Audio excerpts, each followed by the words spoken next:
A Room with a View by E.M. Forster. Chapter 20. The End of the Middle Ages. The Miss Allens did go to Greece, but they went by themselves. They alone of this little company will double Malea and plough through the waters of the Saronic Gulf.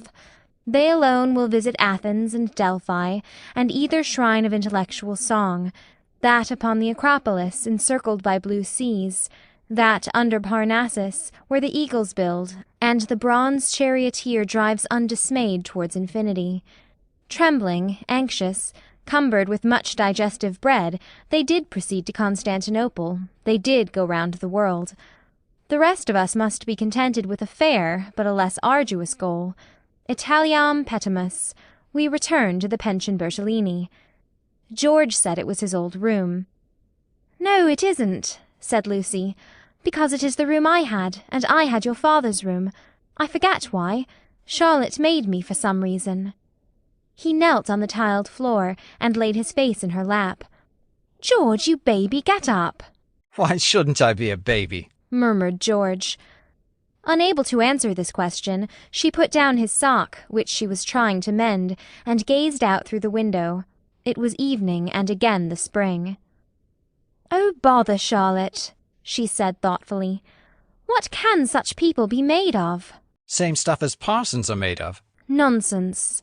"Quite right. It is nonsense." "Now you get up off the cold floor, or you'll be starting rheumatism next, and you stop laughing and being so silly." "Why shouldn't I laugh?" he asked, pinning her with his elbows and advancing his face to hers. "What's there to cry at? Kiss me, here." He indicated the spot where a kiss would be welcome. He was a boy, after all. When it came to the point, it was she who remembered the past, she into whose soul the iron had entered, she who knew whose room this had been last year. It endeared him to her strangely that he should be sometimes wrong. "Any letters?" he asked. "Just a line from Freddie." "Now kiss me here, then here." Then, threatened again with rheumatism, he strolled to the window, opened it, as the English will, and leant out. There was the parapet, there the river, there to the left the beginnings of the hills. The cab-driver, who at once saluted him with the hiss of a serpent, might be that very Phaethon who had set this happiness in motion 12 months ago. A passion of gratitude, all feelings grow to passions in the South, came over the husband, and he blessed the people and the things who had taken so much trouble about a young fool. He had helped himself, it is true, but how stupidly! All the fighting that mattered had been done by others. By Italy, by his father, by his wife. "Lucy, you come and look at the cypresses, and the church, whatever its name is, still shows." "San Miniato, I'll just finish your sock." "Signorino, domani faremo uno giro," called the cabman with engaging certainty. George told him that he was mistaken, they had no money to throw away on driving. And the people who had not meant to help, the Miss Lavishes, the Cecils, the Miss Bartletts. Ever prone to magnify fate, George counted up the forces that had swept him into this contentment. "Anything good in Freddie's letter?" Not yet. His own content was absolute, but hers held bitterness. The Honeychurches had not forgiven them. They were disgusted at her past hypocrisy. She had alienated Windy Corner, perhaps forever. "What does he say?" "Silly boy. He thinks he's being dignified. He knew we should go off in the spring. He has known it for 6 months. That if Mother wouldn't give her consent, we should take the thing into our own hands. They had fair warning, and now he calls it an elopement. Ridiculous boy." "Signorino, domani faremo uno giro." "But it will all come right in the end. He has to build us both up from the beginning again. I wish, though, that Cecil had not turned so cynical about women. He has, for the second time, quite altered. Why will men have theories about women? I haven't any about men. I wish, too, that Mr. Beebe—" "You may well wish that." "He will never forgive us. I mean, he will never be interested in us again. I wish that he did not influence them so much at Windy Corner. I wish he hadn't. But if we act the truth, the people who really love us are sure to come back to us in the long run." "Perhaps." Then he said more gently, "Well, I acted the truth, the only thing I did do, and you came back to me, so possibly you know." He turned back into the room. "Nonsense with that sock." He carried her to the window, so that she too saw all the view. They sank upon their knees, invisible from the road, they hoped, and began to whisper one another's names. Ah, it was worth while. It was the great joy that they had expected, and countless little joys of which they had never dreamt. They were silent. Signorino, domani faremo. Oh, bother that man! But Lucy remembered the vendor of photographs and said, "No, don't be rude to him."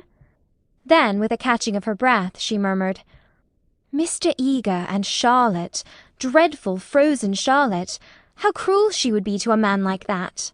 Look at the lights going over the bridge. "But this room reminds me of Charlotte. How horrible to grow old in Charlotte's way. To think that evening at the rectory that she shouldn't have heard your father was in the house.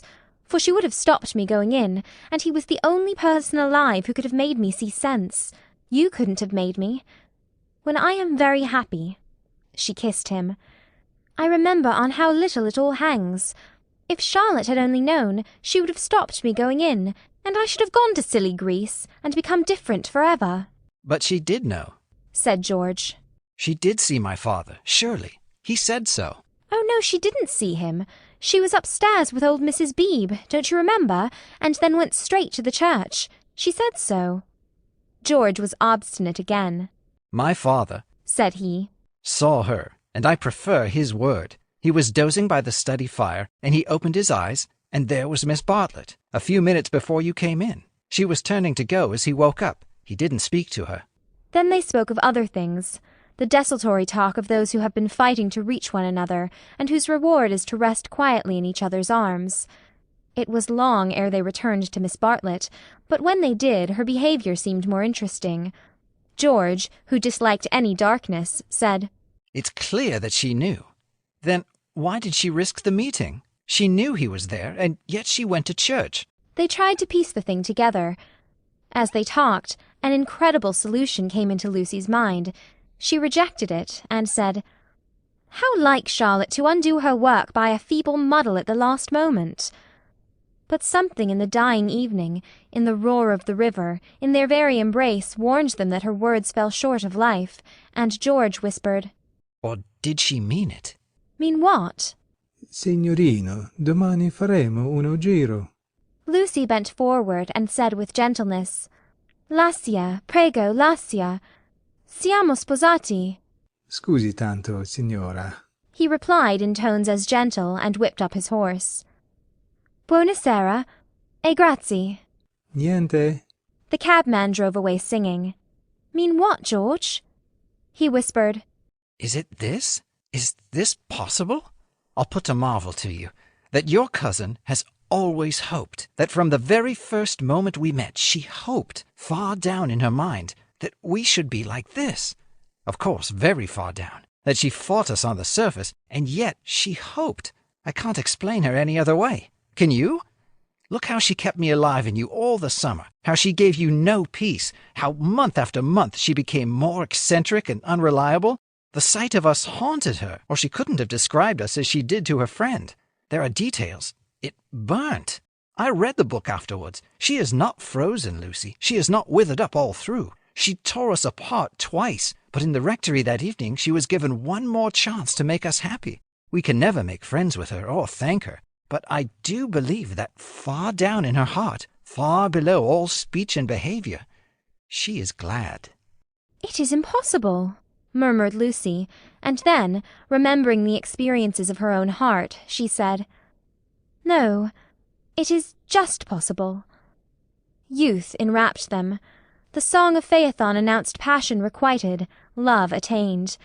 But they were conscious of a love more mysterious than this. The song died away. They heard the river, bearing down the snows of winter into the Mediterranean. End of chapter 20. End of A Room with a View by E. M. Forster.